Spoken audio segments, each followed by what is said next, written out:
This is the third of a series of 4 linked podcasts that take you through the mark scheme to the A-level essay for section A of the exam paper.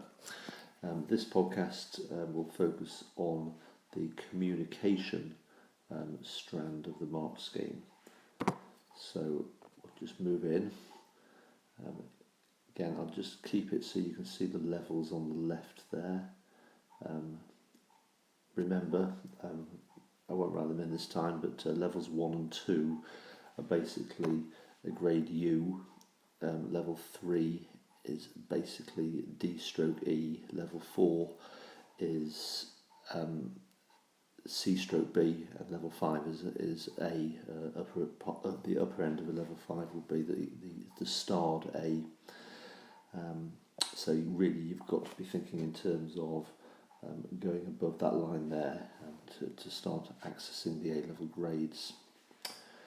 Okay, so zoom in just a little bit more so you can see what we're talking about here in terms of communication. What I'll do again, I'll just use different colours because there are several strands within this one.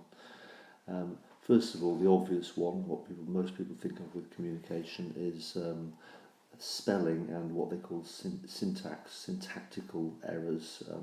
Syntax is really grammar and punctuation. It is important at A2, full stop. You can't hide behind that. It's not like a GCSE where you get extra bonus marks in one question if you are spelling well, etc.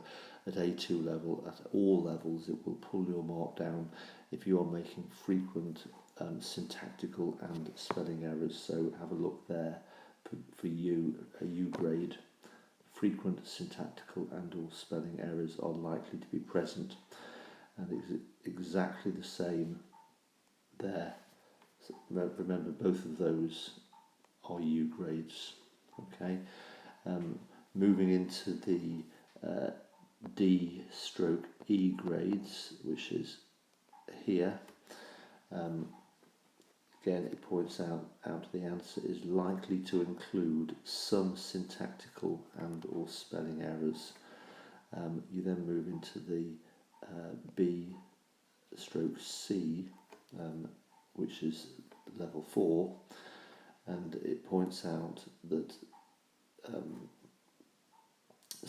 some syntactical and or spelling errors may be found. Okay, so subtle difference there.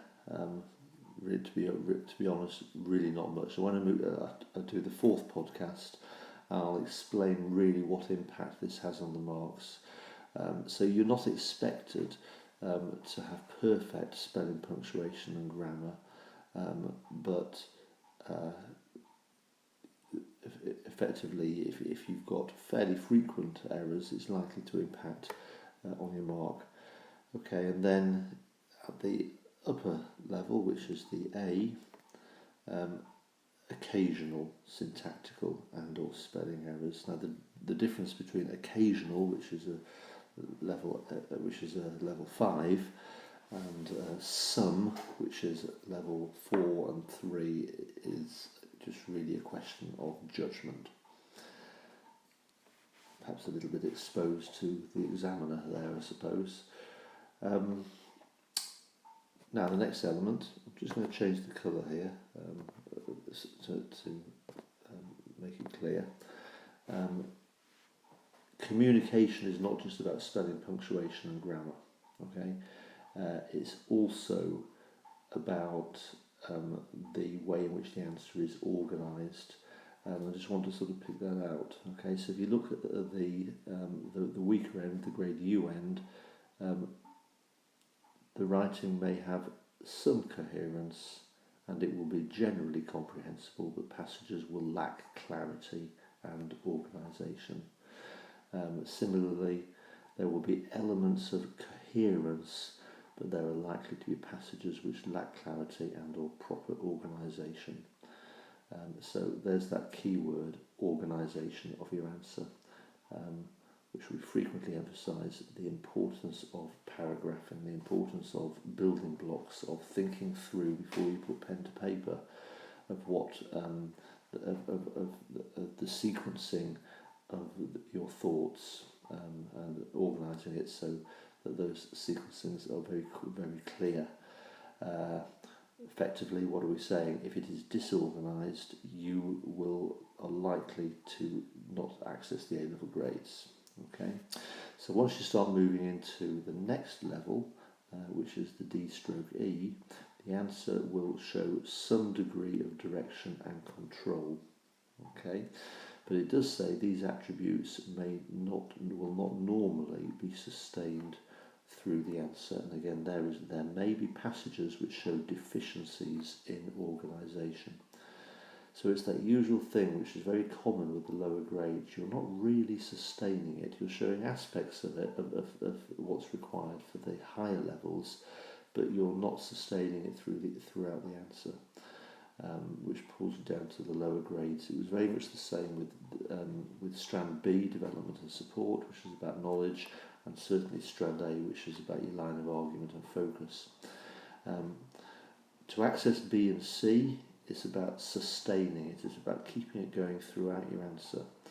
So again, let's have a look. The exposition will be controlled and the deployment logical. So there's that word controlled. It's like sustained organisation. The writing will be coherent overall. We saw that word coherent used elsewhere in the mark scheme. Okay, it mentions that there are some elements of coherence. Now it is controlled and it is very coherent. Coherent means basically the dots are joined up. Okay, you're sequencing your ideas and they're leading one to the other, which is obviously a key attribute of organisation. The skills required to produce a convincing and cogent essay will be mostly in place. Convincing, okay, you are convincing the examiner with your argument. Cogent effectively means very clear and well expressed. So it's not just writing accurately with precise spelling, but your quality of vocabulary is now having an impact on your answer. So you're using strong vocabulary throughout. And then hitting the A again, there's that key word, cogent. Okay, so you're clearly in control of your vocabulary. You're using precise terminology relevant to the subject, lucid in exposition. So you're writing well. Now, this is why it's so important to access the higher levels that you're reading proper history books. You're not just using textbooks. You do not learn cogent and lucid exposition if you just use textbooks. Reading good history books like Evans, Stephen Lee as well, that we use, each of his essays, it models how to write good history, and look at the language, look at the way he starts his paragraphs. You learn by reading good history, and that's how you access the higher grades. Again, I pointed out occasional spelling errors, but they will not impede coherent deployment of the material. It won't get in the way.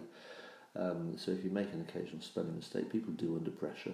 The examiners are forgiving on that, as long as it doesn't get in the way of that coherence, everything being joined up and making sense. So overall, the answer will show mastery of essay writing skills. Okay, it's not a precise science, the communication, but nevertheless, it is crucial. Thank you.